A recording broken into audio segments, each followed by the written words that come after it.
everyone. Sometimes I'm just not very bright. This was supposed to be my first coffee today. Damn thing melted like the snowfalls this week. Still works though. In fact, the mug is now more stable than ever on account of this artsy purple pontoon right here.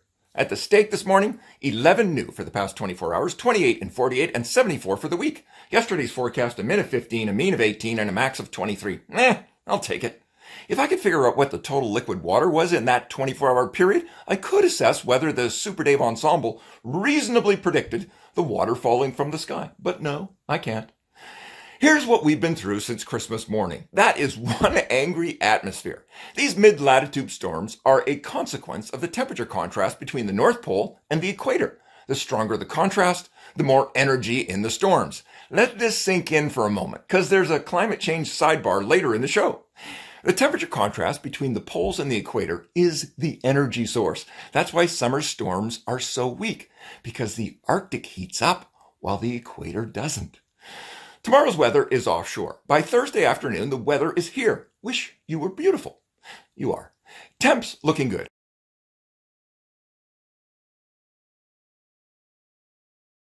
And the snow forecast, timing will be everything. It still looks like most of the snow with the next two lame-o systems will fall during the day and get tracked out if the Alpine opens. Judging from the wind forecast, it probably will, but I'm not sure adding 50% to the wind forecast works when the forecast winds are not so strong. There's some learning to be done here. Climate change sidebar. Consider this. Given the poles are warming and the equator is not, the temperature contrast in a warming atmosphere will be reduced and, drum roll please, the available energy for these storms will also be reduced. I've noticed a couple of SFU profs named Alex Boston and John Clegg are seriously confused about the dynamics of a warming atmosphere.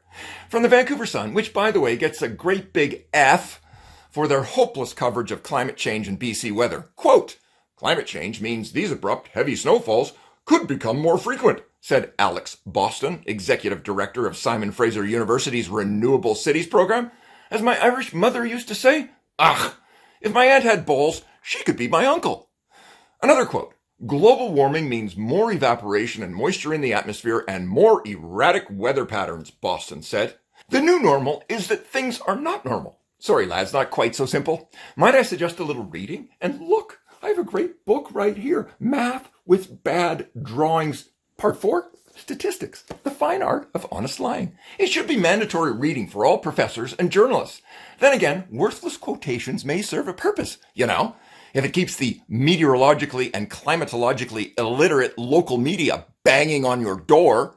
Pro tip for proper scientists when approached by the media. When asked a question outside your domain of expertise, presuming, of course, that you know the boundaries of that domain, here's how to respond.